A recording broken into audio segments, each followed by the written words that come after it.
Yo, this is a review over John Carpenter's The Thing. This is gonna be kind of a review and kind of just a me talking about something that I genuinely love. Because The Thing is one of, if not my favorite movie of all time. It and Phantasm 2 fight for the number one spot all the time. Usually The Thing wins, sometimes Phantasm 2 wins, just depends on what mood I'm in.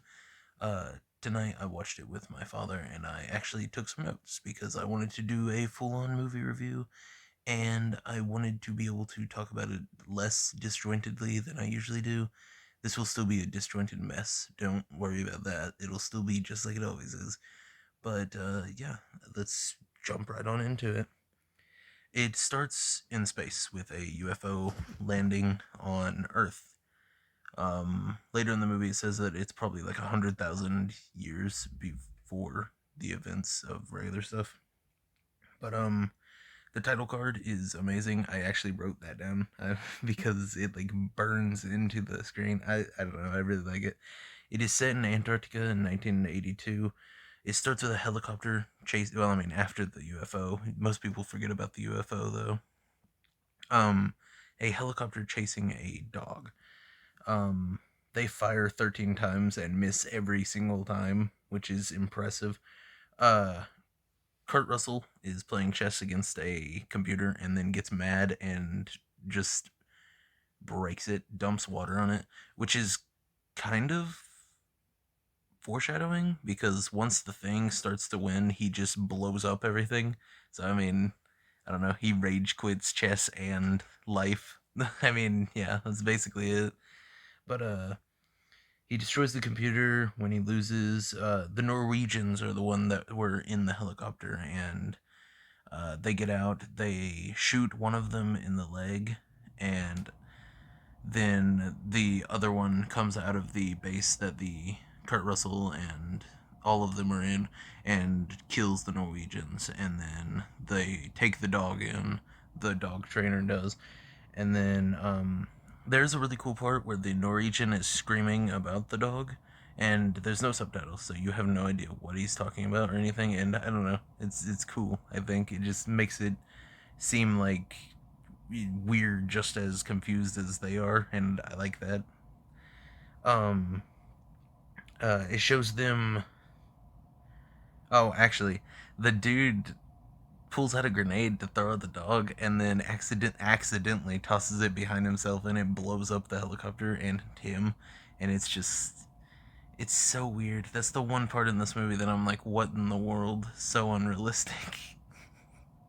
The movie with the alien, that's the one part that gets me saying it's unrealistic. Um the new dog is quickly taken in, and then there's a little scene showing that the radios are out and giving a reason, and the reason is that they're in Antarctica and no one talks to each other over radio, and it's almost impossible to get anyone on the radio. They were trying to report what happened and just can't because the radios are out. Uh, there's a scene where they're sitting there and they're all guessing what happened to the Norwegians, like what all happened, and a few of them are actually really good and really like they raise the tension. This movie is tension filled and I love it. Oh my god, this is such a good movie. But McCready, everyone seems to look to him like the leader of the place, so he is the helicopter pilot. So he takes them to the Norwegian base just to check out what else happening. And I have here in my notes, arcade room looks awesome. Oh my god. There's a little room with a ping pong table and a pool table and stuff. Uh, the Norwegian base is smoking, like the bad smoking, not like ooh smoking. It's like on fire and crap and almost demolished. They go in and find blood on the floor, and they go and they find a dead dude that was killed by his own hands. So I mean, it's actually a really like tense scene because like they get there, it's all destroyed and everything, and they find him sitting there like that, and it's like, oh, well, crap. What have they stumbled upon? Um, there's a laboratory in the Norwegian base which comes up again in the prequel. There is a prequel to the thing. It didn't need to be made. No. Was it? Yes. Was it pretty good? Yeah, kinda. um, they find a whole bunch of papers and everything, documents, and they can't read it because it's in Norwegian. And I mean, they speak American, not Norwegian. Or English. Oh my god, they speak English, not Norwegian. Uh, they find the burnt remains of a creature on the outside of the base, Norwegian base. They return to their own base. The practical effects for the burnt corpse of the thing at the Norwegian base is on point. Everything about it is honestly perfect. Um, the dog is staring at them while they're talking about it, and it's really creepy because they're standing over the thing's burnt corpse, and what happens later makes it even weirder because that's one of its, like, either a part of it or one of its kind or something. I don't really know. It could all be one creature, but I mean, I don't really know honestly. But yeah, it's just staring there, staring at him, and it's kind of creepy. It's just the dog, whatever dog played that dog is good at being just insanely creepy. Um, they do an autopsy and figure out that it has normal organs like human organs, which I can't really describe it, but it doesn't look like something that would have normal human organs, and it's weird. Um, I have here in my notes, the game room looks so fun. Oh my god. You can really tell I was really focusing on the really important details. Um at the base they have nothing to do but watch old VHS tapes, which seems so boring. I don't even know what they were doing up there before all of this happened. I'm sure they were doing research over something, but uh they finally put the dog up in the kennel, which I mean, finally, it's been walking around freely for too long. Um, the dog lays down and just sits there and stares, and it's creepy. My god, that dog is creepy. But all the other dogs start barking at it because it becomes the thing finally. I say finally, as if this movie isn't perfect up to until that point and continues to be perfect. But yeah. The effects are yet again on point. I cannot remember the name of the person who did the practical effects, but hats off to them because holy crap, it is all amazing. Um, if you don't like animal deaths in movies, which I don't, but yeah, all of the dogs get got, and it's sad. Two of the dogs actually get away, which is nice. But oh yeah, they end up killing him. Oh my god. This is not a good movie to be a dog in. Jesus. Okay, the dog trainer might be infected at this point. We don't really know. Um he McCready, which is Kurt Russell's character, hears the noises, doesn't even see the thing, just hears the noises that it's making and automatically tells Childs, who is played by Keith David, also known as Spawn, tells him to get the flamethrower, which is, oh my god, even just the noises of the thing makes you want to get a flamethrower just automatically. It's amazing. But he burns him. He burns him. He burns it all the way to a crisp. Um, the dog trainer seems really sad about all the dogs, and it is actually really sad. The thing is burnt up. Uh, McCready goes to where it was found. Like they figure out where it was found, and they find a UFO.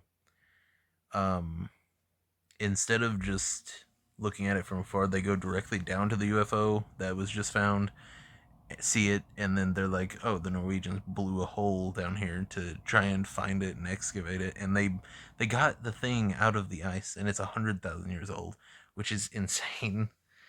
They go back and tell them what they found, and Childs, which is, like I said, played by Keith David, is unimpressed by the UFO theory. Um, Bennett is killed by the thing, then burned. Uh, yeah, it's creepy. if I remember correctly, Bennett's is the one that goes outside himself and sits down on it, like crouches, and then looks at them and screams, and his hand is all weird. Yeah, it's the noises the thing makes is insane. Um, the one dude, I cannot remember his name, holds a room hostage, trying to keep everyone in and out so that the thing doesn't escape, because he knows that if it does, everyone's going to die. And Childs tries to talk to him, and he just, the dude automatically just shoots at him, and then McCready runs in with a door to block the axe that he freaking tries to kill him with. McCready handles it professionally and ends it in a peaceful manner, is what I would say, if he didn't just go in there and tackle him and force him to submit. um, that dude's locked in the tool shed. Uh, the doctor says to watch Clark as McCready leaves, because I say the doctor, but the dude who got locked up, I don't think he was the doctor. I think the other dude was. But he says to watch Clark, which was the dog trainer. Um and he is suspicious. He's so freaking suspicious all the way through this movie. I genuinely thought he was the thing the entire time. But tensions are high, like really high at this point. The guy with the head injury runs to the weapons after everyone is looking for the who opened the blood bags and everything. I actually saw a video talking about that, and it said that he was the one that dropped the keys whenever he saw that one dude. I can't remember his name. What was his name? It was Bennett's. After he saw Bennett's being taken over, he dropped the keys. I saw that on a video. I can't really remember if there was a scene where he actually dropped the keys, but I saw the video about that just a second ago, which I thought was really cool. So I'm gonna go ahead and say that, and don't quote me or believe me. Take it with a grain of salt. But yeah, that would be really cool if that's like it ties into each other. But yeah, he runs to the weapons. Um, Clark is suspicious. I literally wrote in my notes, Clark is so suspicious. Uh, he says he didn't go near the blood while aiming a gun at them, is what the dude who has the keys says, and he's aiming a gun as he says it. It's amazing. Uh, they all decide that McCready is in charge now because Kurt Russell. Uh, he makes some good points while standing out in the snow. I cannot remember any of the specifics, but I remember he's just like, you can't all be the thing, because if you were, I'd be dead. So at least one of you have to be human. Um, the McCready recording the message for whoever finds them or finds their bodies is what he thinks. Um, is actually pretty sad. He's like really sad about the entire thing that's going on. Um, you also figure out that it tears through your clothes whenever it takes you over, which I mean that makes sense. He goes after someone he thinks he saw and goes outside. He finds McCready's jacket outside. They go looking for the guy. There's a noose. Oh, there's a noose in the room that the dude's trapped in, and it's just in there for some reason, and it's weird. It's just like, oh, okay, what? um, there's a line where he goes up to the dude, like the person who's locked up in the tool shed or whatever, and he's like, "Have you seen Fuchs?" And the guy just goes, "It ain't Fuchs." And holy crap, that is a genuinely horrifying sentence. Even if it wasn't in the thing. Dude, I feel like it would be even more scary if it wasn't in the thing, if it was just in a random movie. Man, the thing is such a good movie. Oh my god. But yeah. They find Fuchs, blah, blah, blah, whatever his name is, and he's burnt to a crisp with a flare, and they're like, "Oh, maybe he maybe it burned him, and then McCready is just like, oh, maybe he burned himself before it could get to him, just to make sure that it didn't get to him. But yeah, oh yeah, McCready, these two, McCready and the other one goes out and because the lights are on in his shack, and then only one of them comes back, and then McCready climbs in through a window because they lock him out, and then Childs busts down the window with an axe, and McCready threatens to blow up the entire place. So that's a huge ramp up in the freaking adrenaline that this movie is already making my body pump. But uh the dude has a heart attack, and I mean, if you've seen the scenes, you know what happens, but I'll go ahead and tell you anyways. They're trying to resuscitate him, and he goes to hit him with the defibrillators one more time. The stomach opens up with teeth, bites the dude's arm off. He jerks his arms up, and there's blood everywhere and everything. And then the head spider happens, and it's nasty and weird. And really good effects still. Practical effects always win in the end, because this movie looks so much better than the prequel. This isn't a prequel hating video, but this is the only bad thing I have to say about the prequel, really, other than it shouldn't have been made. Like, it didn't need to be made. But practical effects look better in the long term than digital will ever look in the long term. But yeah, the spider comes out. The dude who played the guy that got his arms bit off, I've heard was actually missing one arm. I don't know if that's true or not, but like in documentaries and stuff, I've heard that, which I thought was pretty cool. But I mean, you know how it is. They do the test after that. Well, it's not right after that, but I didn't write down what was in the middle because I started watching, actually just sitting there and watching it. I was watching it the whole time, but it's hard not to watch this movie and get lost in it because it's such a good movie. Oh my god. Um, they do the blood test, which is, if you haven't seen the blood test scene, go onto YouTube. Well, I mean, you're on YouTube already, obviously, if you're watching this, but look up the Thing blood test scene. That's all you need to look up because it is so good. Oh my god. It's a really tense scene.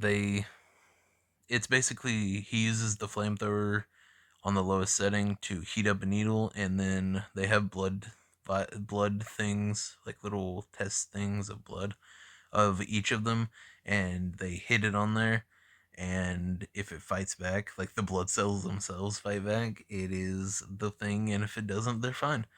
Um, one of them does it. Like, a few of them get clear. I think, let me think. Windows is cleared. McCready is cleared. Doc is cleared. Clark is cleared, which I was really, really expecting him to be the Thing. Even, I've seen this movie like, oh my god, I don't know how many times. I want to say, okay, it's been over 10 times. I know that, but I even now I really think Clark was the Thing, but Oliver was the Thing. Uh, oh, I wrote I'd hate to be tied to that bench whenever that happened. If you've seen it, you know what happens, but if you haven't, you're gonna hear it right now. He becomes the Thing while tied to two of the others. One of them is Childs, and the other is the, can't remember the one dude's name, but yeah, he he turns into the giant Thing while it's tied to them. Oh my god. He, oh my god, McCready gets an overkill on this dude. Freaking burns him to a crisp with the flamethrower, goes outside and throws dynamite on him and blows him up. Just Jesus Christ, bro. Take a chill pill. Um, the test scene is amazing. One of the best scenes in cinema history. I think, at least. I know everyone has their own like subjective opinion, but I think that's one of the best scenes. It's definitely one of the best horror scenes if you want to just make it just one genre, but I think it's the best over every genre, honestly. Um Only 5 left at this point. Uh the trapped one, the trapped dude made a tunnel system that made a tunnel system and has been building in a UFO underneath it. And this answers one of the questions I had actually, because while I was watching it, I was like, oh, does the thing know how to ride a UFO like in the beginning, or was he just did he just take over someone that was in the UFO, like he was in the UFO? Like, is that what happened? But I think the thing is actually super, super advanced, like actually able to build a UFO, and he does it out of helicopter parts. That's insane. But we're getting pretty close to the end. Um, uh, the generators go down, and it's going to get 100 below in a couple minutes, like 20 minutes, I think they said, which is, oh my god, they're all gonna die pretty soon. They actually decide to just try and kill it. Like they know they're gonna die now, so they should just try and kill it, and they do. They blow up and destroy the buildings, like all of the buildings.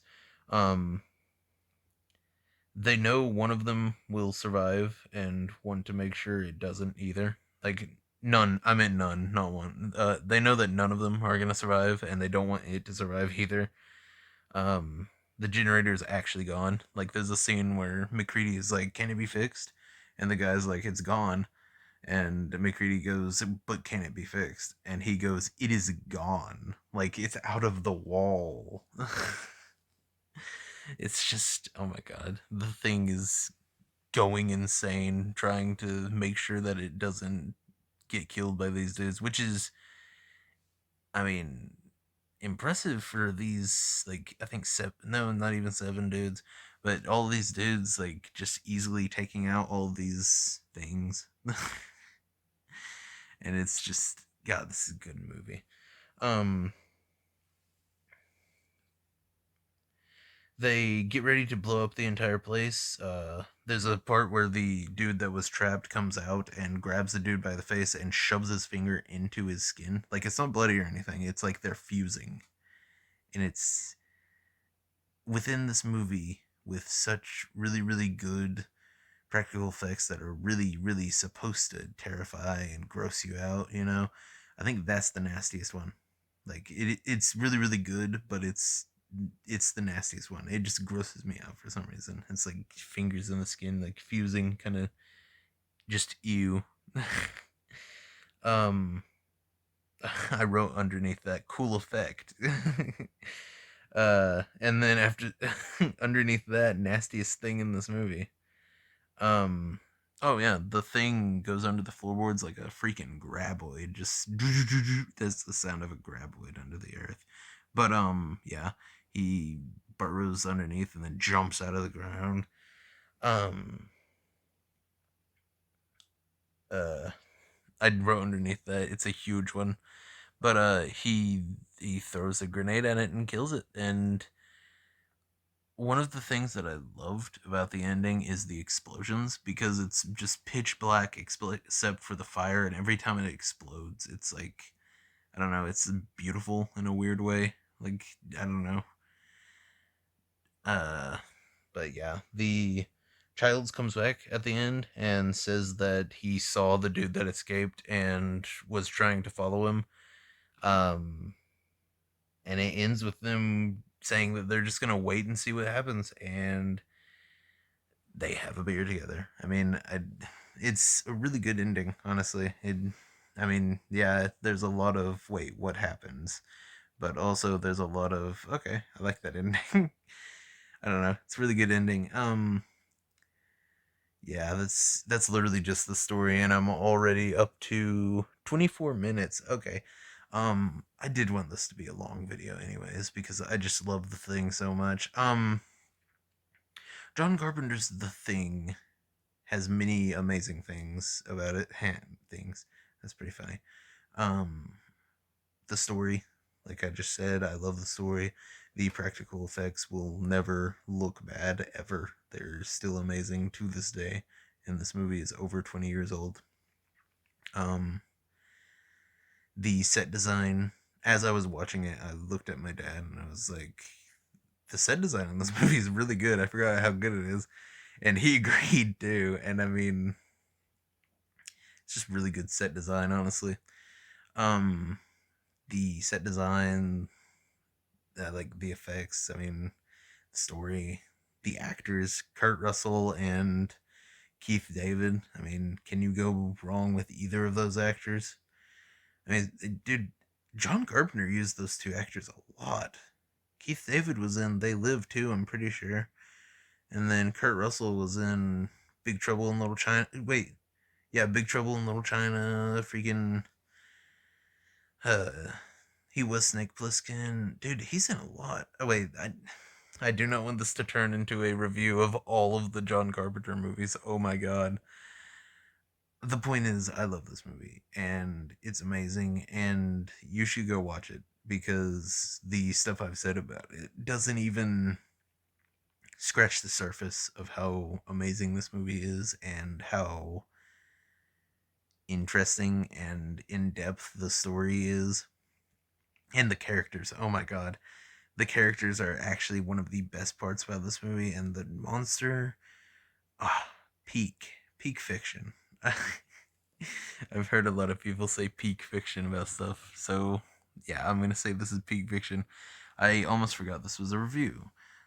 This movie gets 10 out of 10 stars for me. Actually, I would give it 11 if I could. There's only two movies I would ever say deserve more than 10 stars, and this is one of them. So, if I can only give them 10 stars, 10 stars. And if I can give it more, I'd say 25 stars. Because it's at least double. It's at least double what you would get out of another movie. But yeah, that's basically it. I hope you liked this video. If you do, I'll start doing longer videos like this. Probably not as long as this, unless I do a actual John Carpenter like everything review. That would be so long, actually. I have so much to say about John Carpenter movies in general. John Carpenter is one of my favorite directors. Wait, oh my god, it's about to become that video right now. Okay, I'm gonna have to end the video before it becomes that video. Okay, see ya.